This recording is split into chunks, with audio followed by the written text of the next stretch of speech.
You actually met J. St. Gideon in person? Yeah. Want my autograph?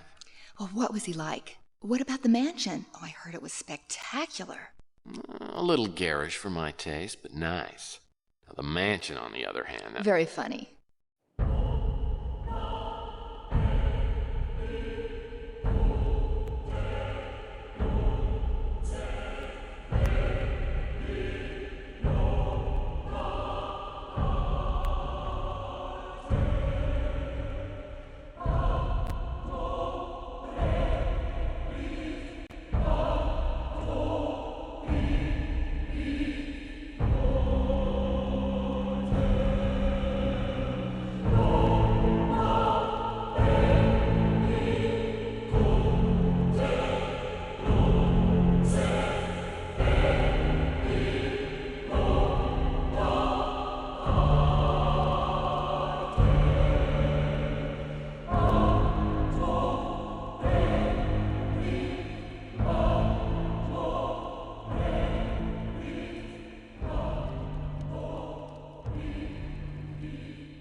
Little flat you've got here. You must find it ostentatious. I admit I do as well. It's certainly too much home for only one person. You don't live here alone, do you? I'm afraid so. My fortune has provided me with a fully automated, self-sufficient existence. I suppose my disability has given me an aversion to reliance on others. I want for nothing. Except perhaps human companionship, and that only after my somewhat forced semi-retirement.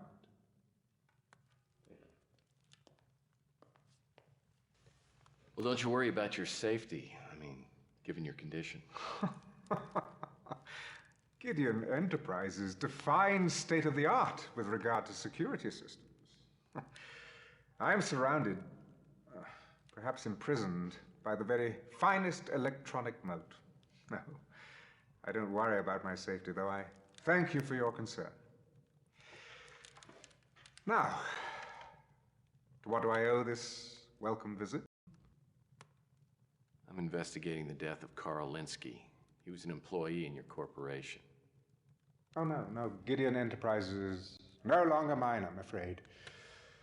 I'm sure that Frank Shimming would be a better source of information than I. I already talked with Frank Shimming.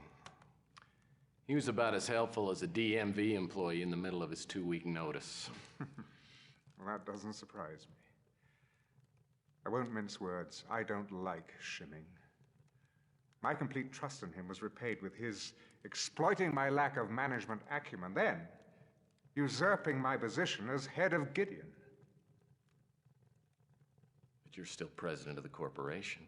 Oh, yes.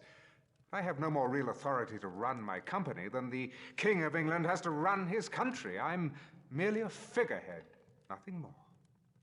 Why don't you just sack him, as the English say? Even if I could, what would be the point, huh? My time is past. I'm as outdated as this antique. Such is the cutthroat nature of business.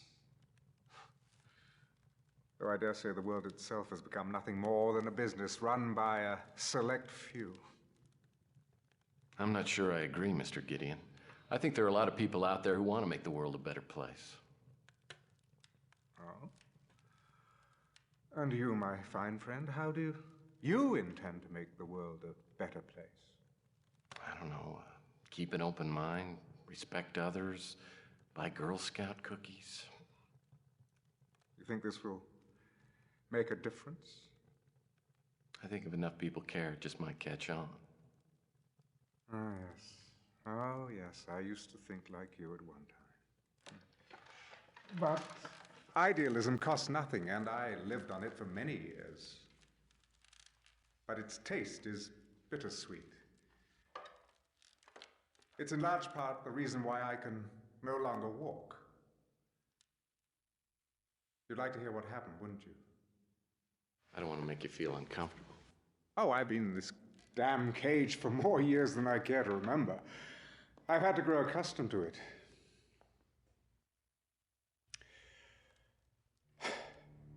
was 2013. I was in Geneva to attend a covert meeting of UN operatives. There were 14 of us, and at least one was a traitor, armed with an explosive device.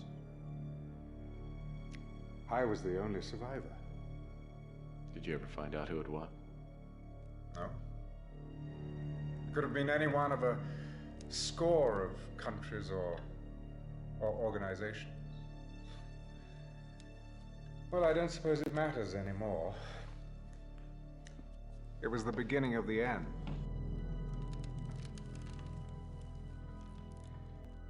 There are no heroes anymore, only villains of varying degrees. What about Capricorn? You support what they do, don't you? Oh, Capricorn does what they do, but they're merely fighting the good fight. Oh, greed and corruption have the upper hand. When I was younger, I sincerely believed we could achieve a semblance of global order and harmony.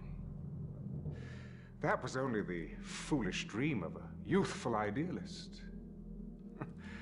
Once I was crippled, I was no longer of use. No, I was turned loose into the world.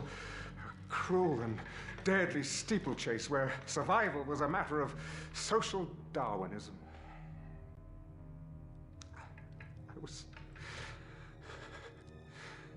I was lost.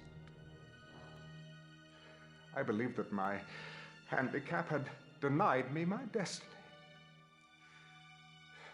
Years and years passed before I realized that I still had much to offer. With little more than a plan, I laid the foundations of Gideon Enterprises. Among the mutant population, I found other social misfits whose skills and talents had been overshadowed by their physical abnormalities. Oh, those were difficult times. We were openly ridiculed. Finding investors and financing was an often humiliating series of rejections. How could someone like myself, a cripple, ever hope to accomplish such a venture? But eventually, we did succeed. Becoming the wealthiest and most powerful corporation of its type in the world. I had recaptured the idealism of my youth, the belief that through sacrifice, commitment, and hard work, anything was possible. But then,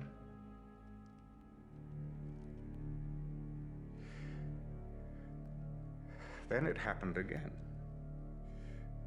In the blink of an eye, all those years of investment and careful nurturing were torn from me by thieves and liars masquerading as board members and stockholders. And now, towering over them all is Frank Shimming. His disregard for integrity is matched only by his worship of dividends and profit margins. So nothing has happened. I have come full circle. And once again, I'm unwanted, unneeded, and facing a purposeless existence.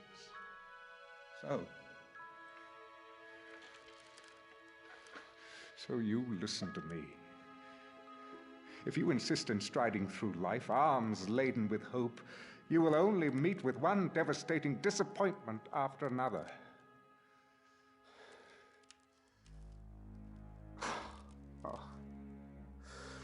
Oh, please forgive me, Mr. Murphy. You must be a very busy man. I must apologize for monopolizing your time with my ramblings.